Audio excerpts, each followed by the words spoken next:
옛날 옛적의 경상북도의 아름다운 고장 김천, 그 중에서도 깊은 산골짜기에 자리 잡은 용현 저수지에는 신비로운 전설이 내려오고 있었습니다.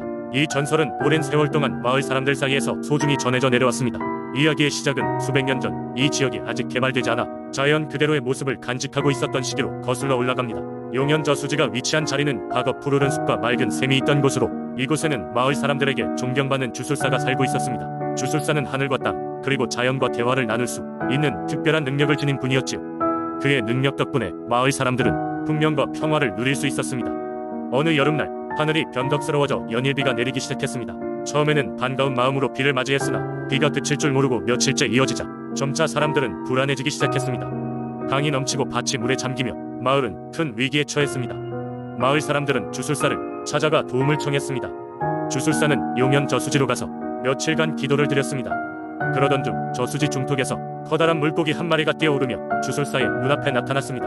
그 물고기는 다름 아닌 저수지를 수호하는 용신이었습니다. 용신은 주술사에게 자신이 이곳의 주인임을 알리고 자연의 질서를 유지하기 위해 비를 내리는 것이라 설명했습니다. 하지만 인간들이 고통받고 있는 상황을 이해한 용신은 조건을 제시했습니다. 용신의 조건은 간단했습니다. 저수지 근처의 제단에 해마다 정성스러운 제물을 바치고 자연을 존중하는 마음을 잊지 않겠다는 약속이었습니다. 주술사는 마을 사람들에게 이 조건을 전했고 사람들은 자연과의 약속을 지키기로 다짐했습니다. 그 후로 비는 점차 잦아들고 저수지는 예전의 평온을 되찾았습니다. 그 후 마을 사람들은 매년 정해진 날에 용현 저수지를 찾아가 제단에 제물을 바치고 자연을 경외하는 의식을 치렀습니다. 이 전통은 세월이 흘러도 각별히 이어졌습니다. 마을 사람들은 이 의식을 통해 매년 자연의 가르침을 되새기고 지속 가능한 삶을 유지하기 위해 노력했습니다. 오늘날에도 김천의 용현 저수지는 그때의 전설을 품고 조용히 존재하고 있습니다. 마을 사람들은 저수지를 방문해 그들이 지켜야 할 자연의 소중함을 되새기며 용신의 전설을 새겨둡니다. 용현 저수지는 단순한 수원지가 아닌 자연과 인간이 함께 공존하며 나누는 삶의 지혜를 상징하는 공간으로 김천의 자랑이자 전통이 되었습니다. 두 번째 이야기, 옛날 옛적 설악산 자락에 위치한 속초에는 깊은 바다와 울창한 숲이 어우러져 신비로운 분위기를 자아내는 마을이 있었습니다. 이 마을에서는 오랜 세월 동안 전해 내려오는 민속신앙이 있었습니다. 바로 설악산의 수호신에게 바다의 평화와 안전을 기원하는 의식이었습니다. 마을 사람들은 매년 음력 3월이 되면 산신단지라 불리는 작은 신당에 모였습니다. 신당은 설악산 깊숙한 곳에 자리하고 있었으며 소박한 나무 계시와 돌로 만들어져 주변에 자연과 하나가 된 듯한 모습이었습니다. 이 신당에서는 산신령님의 기운을 느낄 수 있었고 마을 사람들은 이를 매우 신성하게 여겼습니다. 어느 해에는 마을의 젊은 어부인 영수가 배를 타고 고기를 잡으러 바다로 나갔습니다. 그러나 그날따라 날씨가 거칠어지며 풍랑이 일어 그의 배는 널뛰듯 흔들렸습니다. 영수는 고향으로 돌아가기 위해 필사적으로 노를 저으며 방향을 잡으려 했으나 바람과 파도에 의해 점점 더 깊은 바다로 휩쓸려 들어가고 말았습니다. 그때 영수는 서늘한 옷깃에 담백한 목소리가 들려오는 듯한 느낌을 받았습니다. 놀랍게도 설악산의 수호신이 꿈속에서 그에게 나타난 것이었습니다. 수호신은 고운 옷을 걸치고 은은한 빛을 발하며 말했다. 영수야, 너는 이곳에서 다쳐 바다신에게 잡혀가고야 말 것이다. 하지만 내가 너를 도울 수 있다. 대신 나와 약속을 해야 한다. 매년 음력 3월 이 신당에 와 나와 대화하며 속초 마을을 위해 기도해주겠다. 약속하거라. 영수는 간절한 마음으로 수호신의 제안에 동의하고 진심으로 약속했습니다. 그러자 수호신은 바다 위에 휘어감던 안개를 걷어내고 배를 안전한 항구로 안내했습니다. 집으로 돌아온 영수는 수호신과의 약속을 단 한 번도 어기지 않았으며 매년 음력 3월마다 신당을 찾았습니다. 그렇게 세월은 흘러 속초 마을은 여전히 평화롭고 안전하게 바다와 공존할 수 있었고 이따금 산신단지에 모여 수호신의 은혜를 기리고 평안을 빌었습니다. 영수의 이야기와 함께 설악산 수호신에 대한 전설은 오늘날까지 전해지며 마을 사람들의 마음속 깊이 자리잡고 있습니다. 세 번째 이야기, 옛날 백제시대 한반도의 서부 지방에는 순창이라는 작은 마을이 있었어요. 이 마을은 비옥한 땅과 맑은 강으로 알려져 있었지만 순창의 가장 큰 명성은 그곳의 신령한 독수리 전설에 있었어요. 전설에 따르면 순창의 하늘에는 언제나 한 마리 거대한 독수리가 날고 있었어요. 그 독수리는 단순한 새가 아니라 전쟁의 신과 이어진 신령한 존재였지요. 백제의 군사들이 큰 전투에 나서기 전에 이 독수리가 하늘을 돌면서 힘을 내리면서 항상 백제의 승리를 기원했다고 해요. 독수리는 이 마을의 주민들에게도 매우 중요한 존재였어요.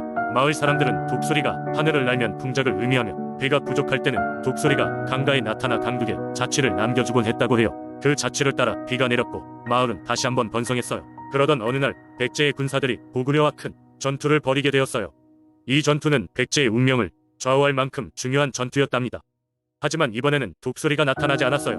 마을 사람들은 불안에 떨었고 군사들도 독수리의 부재에 크게 동요했어요. 그러나 전투의 아침, 마침내 독수리가 하늘의 모습을 드러냈어요. 그날 아침 독수리는 평소와 달리 마을 중심지에 내려와 사람들 앞에서 날개를 펼쳤어요. 이는 매우 이례적인 일이었죠. 마을 장로는 이를 신의 계시로 받아들였고 독수리가 다시 백제의 군사들을 보호할 것이라며 주민들을 격려했어요.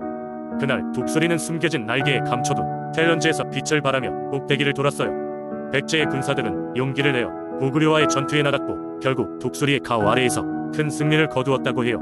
전투가 끝난 후 독수리는 마을 사람들로부터 극진한 대접을 받았어요. 마을 사람들은 매년 독수리를 기리기 위해 축제를 열었고 독수리가 평화롭고 풍요로운 삶을 지켜주길 기원했답니다. 세월이 흘러 순창은 많은 변화를 겪었지만 여전히 그곳 사람들은 독수리 전설을 기억하며 마을에 내려온 신의 가호를 믿고 있답니다. 이 이야기는 지금까지 순창이 민속신앙으로 전해지며 독수리의 은혜가 마을을 지켜주고 있다는 믿음 아래 오늘날에도 축제가 이어지고 있어요.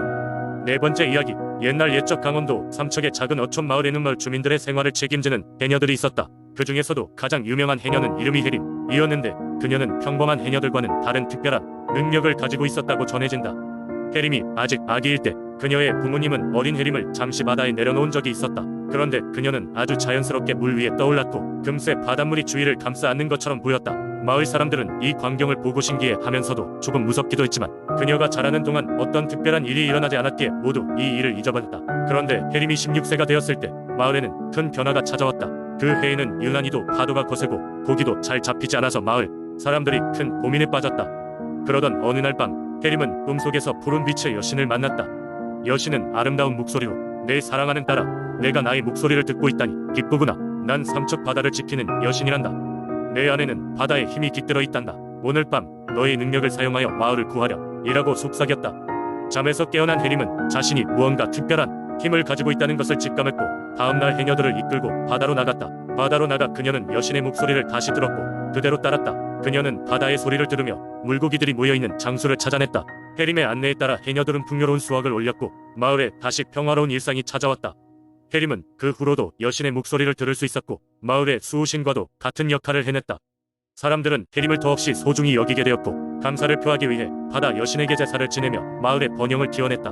시간이 흐르며 해림은 점차 늙어 더 이상 바다로 나갈 수 없게 되었지만 그녀의 이야기는 마을 사람들 사이에 전설처럼 전해졌고 매년 여신에게 감사의 제사를 지내는 전통이 이어졌다. 이처럼 삼척의 해녀와 바다 여신은 마을 사람들의 생활과 믿음을 지탱하며 오늘날까지 전해 내려오는 아름다운 신앙 이야기가 되었다.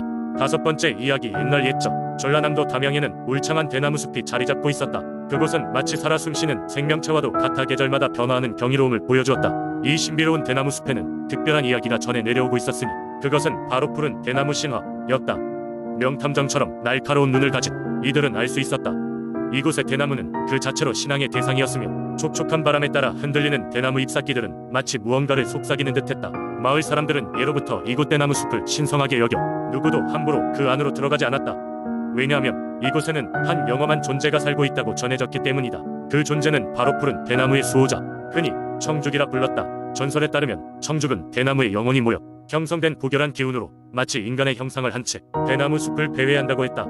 그는 숲을 파괴하려는 자들에게는 무서운 재앙을 내리지만 숲을 보살피고 감사하는 마음을 가진 이들에게는 풍요와 번영을 가져다 준다고 전해졌다. 어느 날 담양의 가뭄이 심해지며 마을 사람들은 극심한 고통을 겪게 되었다. 농작물이 자라지 않고 사람들의 마음은 점차 시들어갔다. 이때 마을 소년 중에 특별한 이가 있었으니 그의 이름은 길수였다. 길수는 어린 시절부터 대나무 숲에 매료된 소년으로 혼자만의 비밀 장소를 그 숲 속에 마음에 품고 있었다. 가뭄이 심각해지자 길수는 결심하고 대나무 숲을 찾았다. 푸른 대나무 수호자 청죽에게 도움을 청하기 위해 그는 숲의 가장 깊숙한 곳으로 들어가 맑은 대나무 소리 속에 소리내어 기도했다. 푸른 대나무의 수호자님, 우리 마을 사람들을 구해주세요. 저희는 어떻게든 숲을 이롭게 지키겠습니다. 이때 이상한 일이 벌어졌다. 대나무 숲에서 푸른 빛이 나오더니 한 청년의 형체가 드러났다. 길수는 놀라움에 말을 잃었지만 형체는 미소를 지으며 다가왔다. 나는 청죽이라 하네. 내가 보여준 진심 어린 마음을 들었고 그 마음을 기리기로 하였네. 내가 내게 바라는 소원을 말해보도록 하게. 길수는 마음을 가다듬고 말했다. 우리 마을에 물을, 비를 내려주세요. 마을 사람들이 살 수 있도록요. 청죽은 고개를 끄덕이며 답했다. 그대의 아름다운 마음을 기억하겠다. 곧 비가 내릴 것이니 마을 사람들에게 축복이 내릴 것이다. 그 말과 함께 형체는 점차 사라졌다. 얼마 지나지 않아 흐린 구름이 하늘을 뒤덮고 이내 장대 같은 비가 내렸다. 마을 사람들은 모두 놀라워하며 길수에게 무슨 일이 있었는지 물었다. 길수는 푸른 대나무 숲에서 있었던 일을 이야기하며 그곳에 사는 수호자의 이야기를 전해주었다. 그렇게 담양의 푸른 대나무 숲은 다시 한번 신성한 존재로서 마을 사람들의 신앙이 되었고, 사람들은 대나무 숲을 더욱 소중히 여기게 되었다. 오늘날까지도 마을 사람들은 청주의 전설을 가슴에 새기고 있으며 대나무 숲을 찾아 감사의 마음을 전하기 위해 매년 특별한 의식을 치르곤 한다고 한다. 담양의 대나무 숲은 마을 사람들의 소중한 보물이자 수호자로 그 전설은 세대를 거쳐 전해지고 있다.